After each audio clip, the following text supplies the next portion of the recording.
record while still owning the hoodie, and I was like, I'm not gonna wear this hoodie anymore. Dude, a lot of those, like, it's crazy how it was the shit back in the day, and then it just doesn't hold up, man, because everything's getting so slick, you know. But by the way, I would still wear that hoodie now because it's look like, at it. first Do you off, still have it though? I don't. But I do still have the first copy of the first Unearthed record I had. That's trash. I'm gonna try to look it up but I right still love it. Well, they get together every year for Furnace, so I think they probably. I'm sure that's been reprinted to some degree. This one? Yeah, but it was white. It was white. It's in mosh and white. So it's $50. Yeah. See, so it's You can buy one right now. Yeah. Cool. Yeah, it's Unbroken Wings on the hood. Yeah.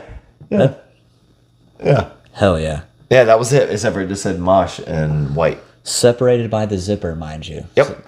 Yep. And that's exactly how it was. And oddly enough, I remember getting an Unbroken Wings button and putting it on the zipper because I thought that was cool.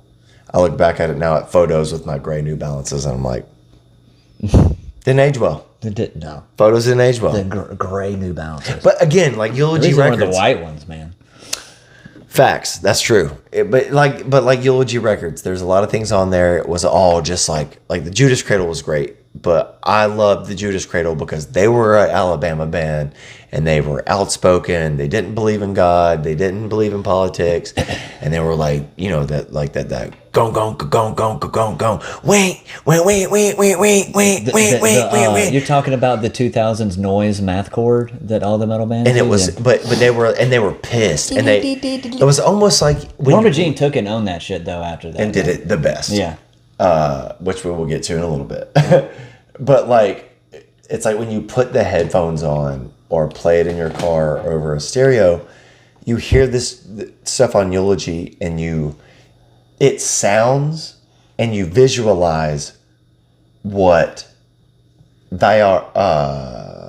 This is Murderous by Bleeding Through. The front of that record with the heart and the knife through it. Oh yeah, dude, that's a classic. Those bands on Eulogy sounded like how that record cover looked all the time. So it was like a bit overwhelming, even for somebody that wanted something aggressive. It was like every fucking goddamn thing on Eulogy was just so like right here in your face. And it was just and like, it didn't sound fuck. the best either. And it didn't. No. I think Eulogy had some of the like crappiest album quality at the time. I would have loved to have been on that label at the time though. Yeah. You know what I mean? You're like, I'm on Eulogy. Oh shit. Oh shit. Oh shit. Yeah, right. It's gonna be heavy. All right, so you did too. Am I doing? One more thing about Atreyu. So I really liked the lead guitar like solo aspect of that album too, because again, like everybody loves loves with the headband. Yeah, dude. Yeah. The freaking bandana, ripping solos. Again, man, like I felt like that album had a little bit of everything. So that was my number 2. But you know, it's a good point because I think like I listened to The Curse and then listened to the demo and worked up to The Curse isn't bad. Like I don't not like it. To me, it's the best. To me, it goes Curse, demo, Butterfly. I haven't listened to anything past The Curse actually. But I still listen to Suicide Note and Butterfly Kiss. It was like something, whatever the record was that was right after The Curse. Lead Anchor, Bullets Paper Cells. I liked it because I liked when he started to sing, because I think that was a transition where I was becoming okay with like my barks starting, like my interest to Mike Terry in the same era. Matt Brusso was leaving Bury Your Dead. Alex Varkatsis, that was his Victory Records, second to last record. Yeah, right? So it was like one of those things. And also Victory Records.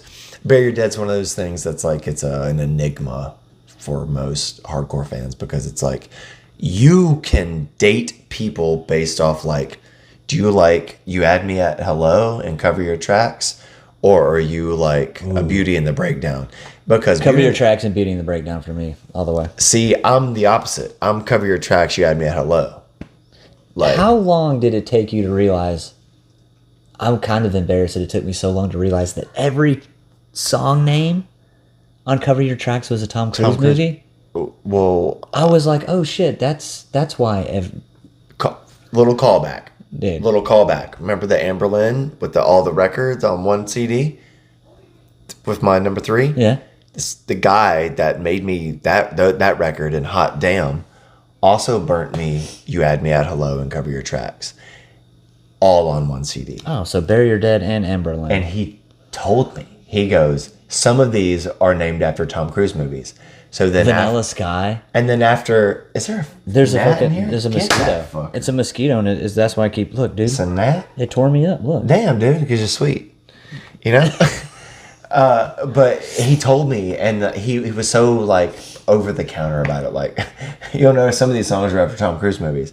And I was like, oh, okay. Risky business. And then like it was like, Yeah, over your head. and then Mission Impossible. 1 and 2 on the same record. And then it made sense to me. I was like, On the same record? on the same record. And then it made sense. I was just like, oh shit, they did that on purpose for goofiness, you know. And then that's when you start to understand, like, Beauty and the Breakdown is, They're all like Yeah. like Aesop fables and shit, children's stories or something? Children's stories, yeah. The Color of Money. Dude, have you ever seen that movie in the real Color of Money? No, It was great. Eyes Wide Shut. Nah, it's Magnolia. all right. Magnolia's great. The Outsiders. Outsiders is one of my favorite movies. So 1 and 2 is on the same album. You are correct. Yes, sir. Legend. Yep. All the Right Moves. Yep. And then the outro, which is the fucking Bury Your Fucking Dead outro, is Bury your fucking dead. Bury. so that one's called Losing It. Losing It. Nice. Okay, so that was number 2. Wait, no, that was my number 2 with Atreyu. Okay, so you're Yeah. on number 1. I'm on number 1. Okay. Yeah, I'm not even gonna waste no time. Bless the martyr, kiss the child. Yeah. Nora Jean, baby. That's it. It was gonna. I knew. That's the greatest to me metalcore record of all I time. knew because you were ever. talking about it when we were talking on the phone. I can't last not week. bring it up. you were talking about listening to it. You just texted me out of the blue and you're like, dude, this album, like, I was like, I know it's gonna be on his list. I'm not gonna choose it, but It's number 1, dude. it completely changed the game. When people heard, if you played any instrument and you listened to heavy music and you heard that album, you wanted to play that. Yep. You wanted to dee dee dee dee dee dee dee dee. Bam, bam, bam, bam, bam, bam. You wanted to do noise chords. You wanted to do like, you wanted to do the breakdowns. You wanted your dude. You just wanted to fucking copy that band. Hey, so can I, now that my list is done, can I do another callback? Yeah. Now do you understand why I had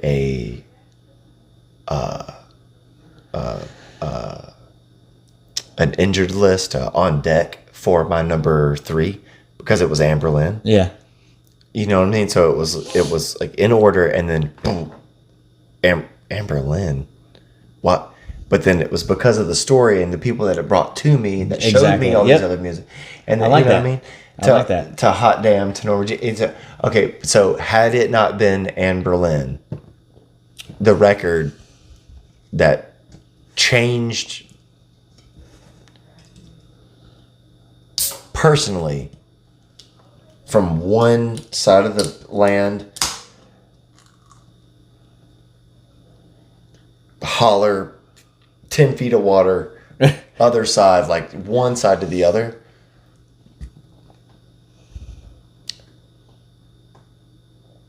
Come on.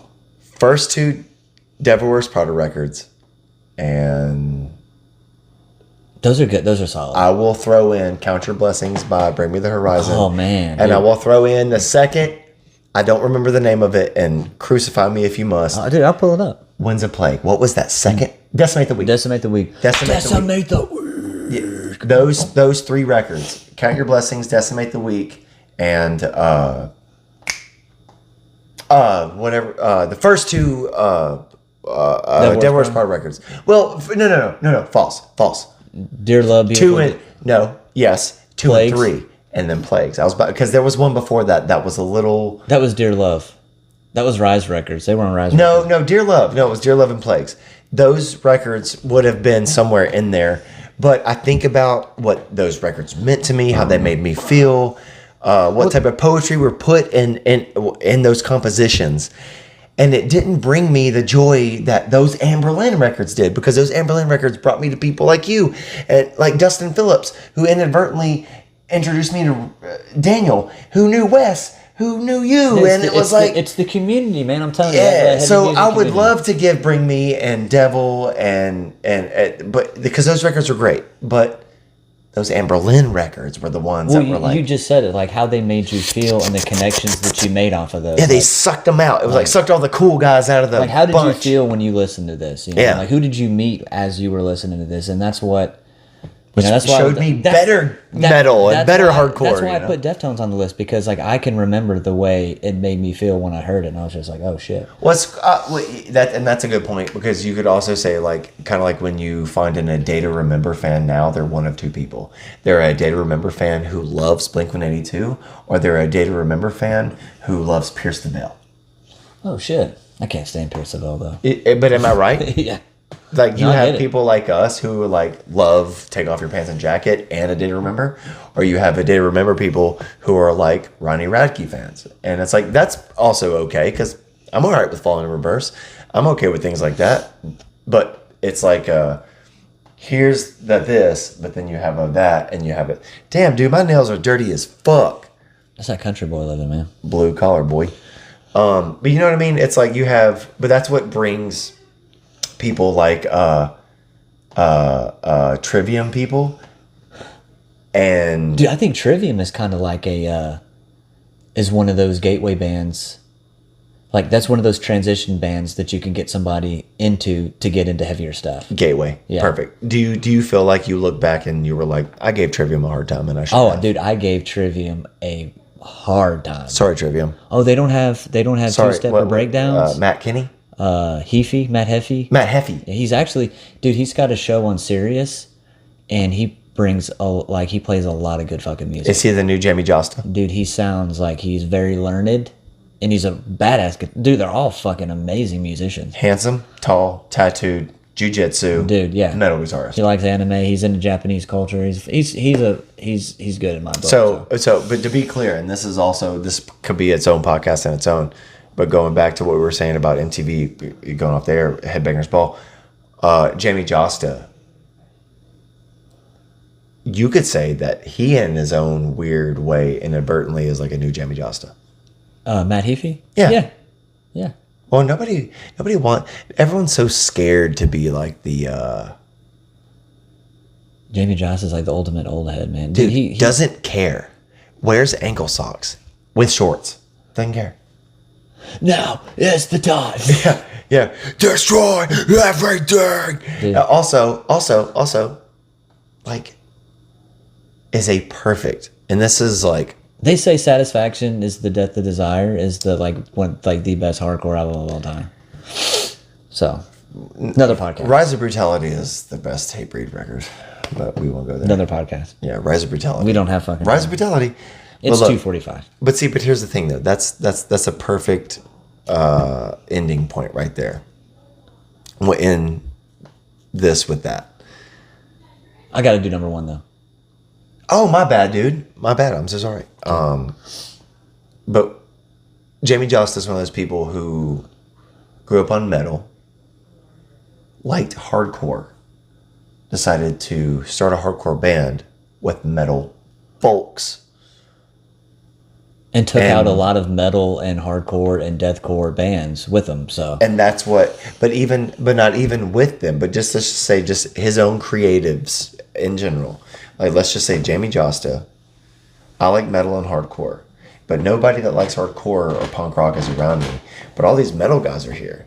So let me take my hardcore and punk rock interest and take it to these metal guys and see what they can do with it. And that's how Hatebreed happened, which started such a good band name though too, man. Fuck. Hatebreed, the best. Dude, one of the best. It just sounds heavy. I'm not even into music like that really much anymore, but I still listen to Rise of Brutality and what was the first record? It was like blue with like the red. Satisfaction is the Death of Desire. Is that the first one Yeah. with the blue and the red? Yeah. Yeah, that's the first one. Yeah, the first one. Those are on my playlist on a weekly basis. Like they get rotated often.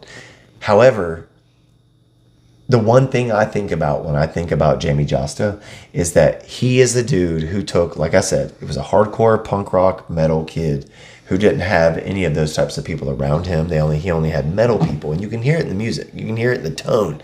You hear it in how they play, the speed, the rhythmic pattern. Everything in between made Hatebreed. Going forward, he was offered Headbangers Ball. Well, I don't think my predecessors and my peers are going to think like being on MTV is cool because I want to be like Mr. Hardcore. I want to be. He didn't care. That wasn't hardcore. That was not hardcore. And so like things like that, like he was like to me the first like, and this is everybody has their own things, but to me, it was like in order, like a Billy Joe Armstrong from Green Day, Jamie Josta from Hatebreed, Randy Blythe from Lamb of God, Pat Flynn from Have Heart, Ned from Title Fight. Ned. And then I'd say like maybe the dudes in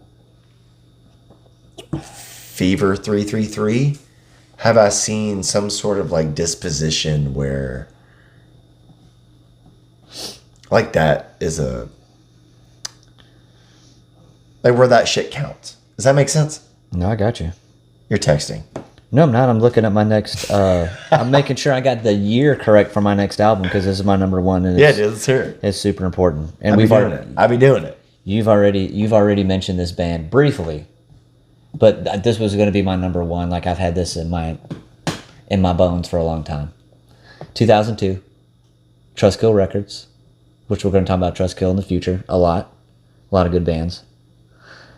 Again, I've went back and I found them at this album. They previously had an album before, which was, I would say, their most popular, and they put out more. Poison the Well, Tear from the Red. Whoa. I'm going with Tear from the Red. What? Yes. Yeah. What? Yeah. That's your number one? That's my number one, dude. What? Dude, that album... Dude, It was in my Discman. And this is why I told you to shut up the other day when My we were on the CD phone because you were player. gonna give it away. Dude, my CD player had Tear from the Red. The art. I would have not guessed that. I would have even given you Opposite of December before Tear the Red. No, dude, Opposite of December is solid for sure. We talked about Nerdy, Slice Paper Wrists, all that. To Mandate Heaven. Less mature record though, to be fair. And it's just heavy, dude. Like the breakdowns, the chunk, it's like it literally sounds like they're using screwdrivers as guitar picks. Yeah. Everything. The drums are really raw, but I love that. That record reminds me of Botch. Yeah. Oh, for sure. And dude, Also, shout out Minus the Bear. Wes and Minus the Bear. Doesn't Wes love Minus the Bear? Yeah, well, Botch ended up being Minus the Bear. Botch turned into Minus the Bear. Okay. Anyway, Like, dude, I had a Poison the Well shirt.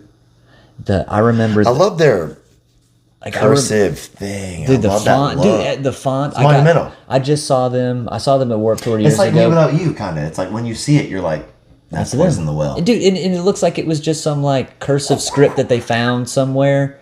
So I say, hey, baby, scribble this. Yeah, like write Poison the Well as artsy as you can. And now we look at that font, like, dude, I can just Dude, there's some Poison the Well, I think on no. No, they're Trustkill. Yeah, it's just go. But that album, dude. He's just belting the lyrics. The vocals are so raw. And then he said You he ever seen him actually live? yeah. I just They're saw great. him. I saw him they did like a 20 or 25 year anniversary of Opposite of December. Saw them in Atlanta.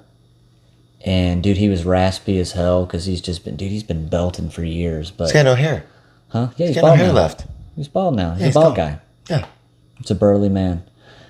Just love that album. Do you like that they're still doing that though? Do you? Dude, they look like, honestly, they look like they were having the fucking time of their lives on stage. Guitars were up here, like, like listen to the metalcore and the hardcore back in the day, like the guitars were always up here. Like, dude, Tape on the body? tape, fucking stickers, Like it should be. a Fender Telecaster. Like it should be. Have like 74 gauge. Dude, it sounded good. I've got videos on my phone I need to show you. But that's my number one. Yeah. Tear from That's the a Red. great. That's a great one. So why is everybody so opposite of December? Like what? Because it was their best record, I think. To most, it's like the argument between Dookie and Nimrod. Okay, but the flow on Tear from the Red. Like it starts with Botchla, right? Like the clean guitar. Okay. Tell me this. The Tell me this. the flow of Tear from the Red. Fair. Tell me this. Why does everybody love "Oh God, the Aftermath" more than "Redeemer" or "Bless the Martyr Kiss a Child"?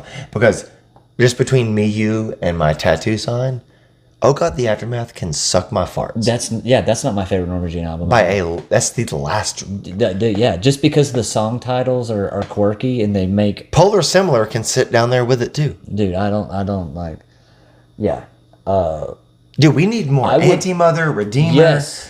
Bless the Martyr. Redeemer was way better than Oh God. Redeemer is their best record You think so?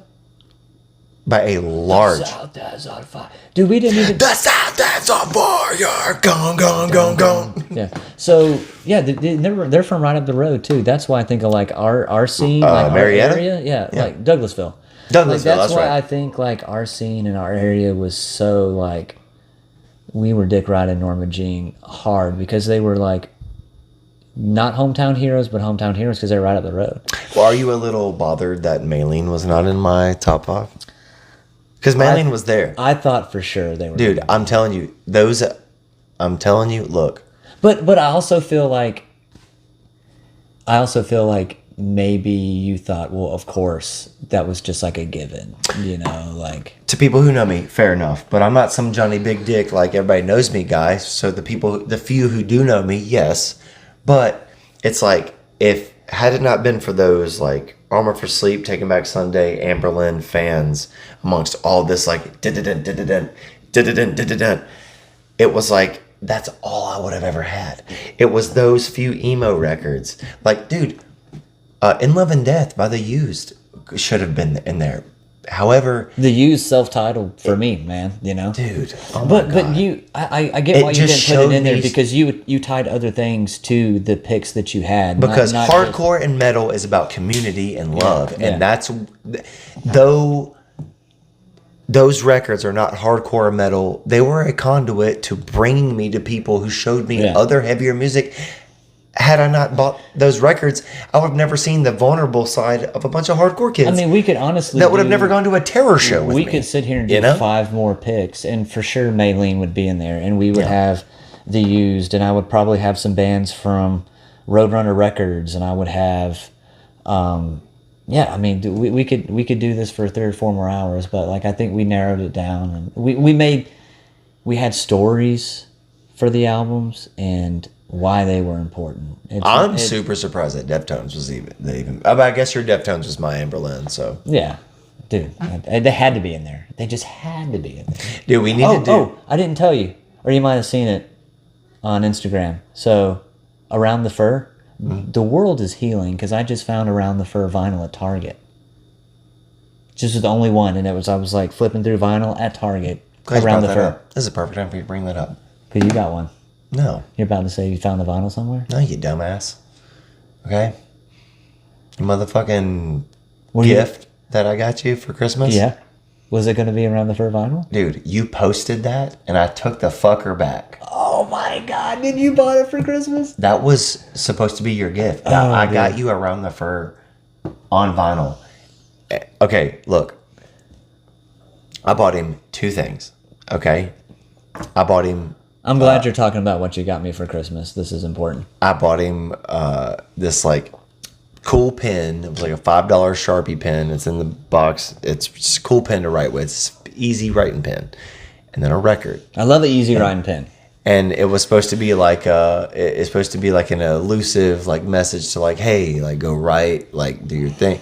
We create together. And also I know you love Deftones. Well, it was like 2 days after I bought you that record, dude, that you posted that, and I was like, okay.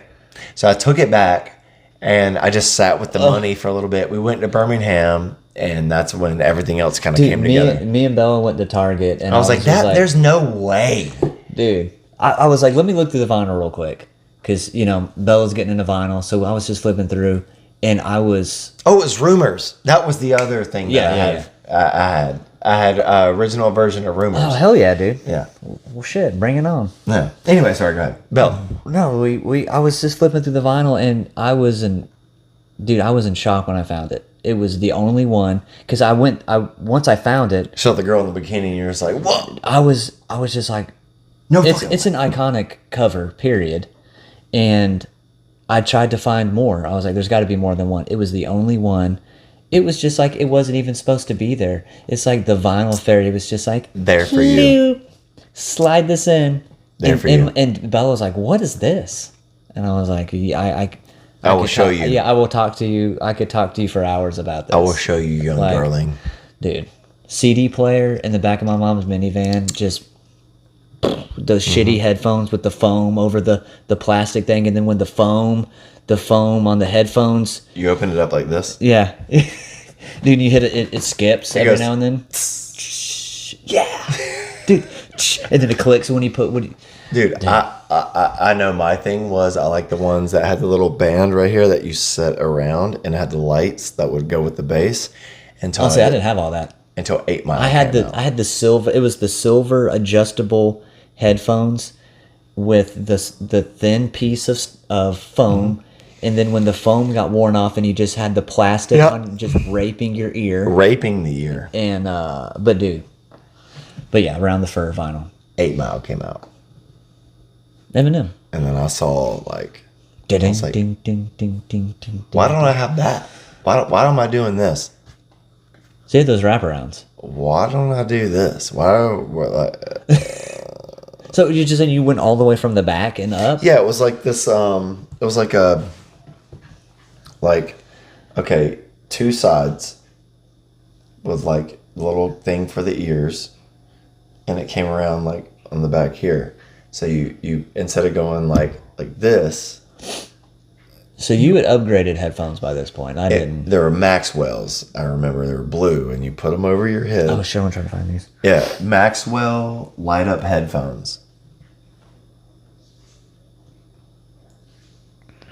Light up.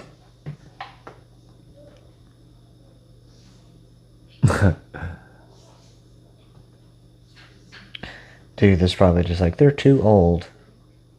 No, see, it's all going to be the new style. Like you're gonna have to go to like eBay. Type in 2000s. When you just at the end, just type in 2000s. Oh shit.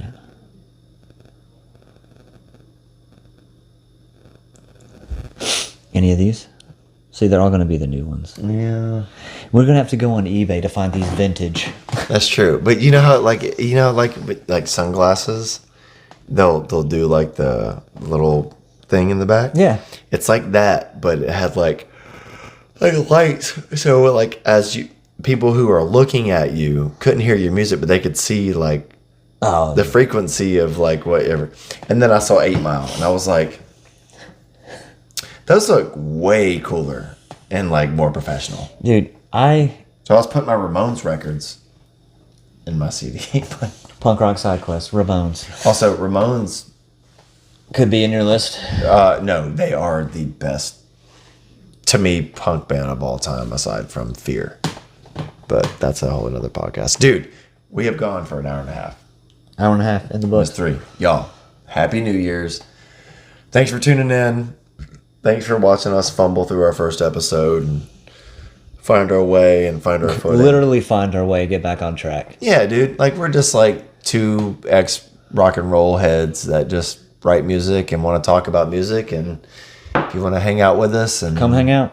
fuck around, do so, man. Like, comment and send us messages or not. Just watch us fumble Give us some through and- ideas. yeah, you know. Or, Bombard us with ideas and yeah, if that's your dig. If not, then watch us fumble through the learning curve. But like and subscribe. Do all the little buttons that everybody tells you to do, or don't. Who cares? Doesn't matter. But yeah, dude. This might get heavy. Episode 1. later.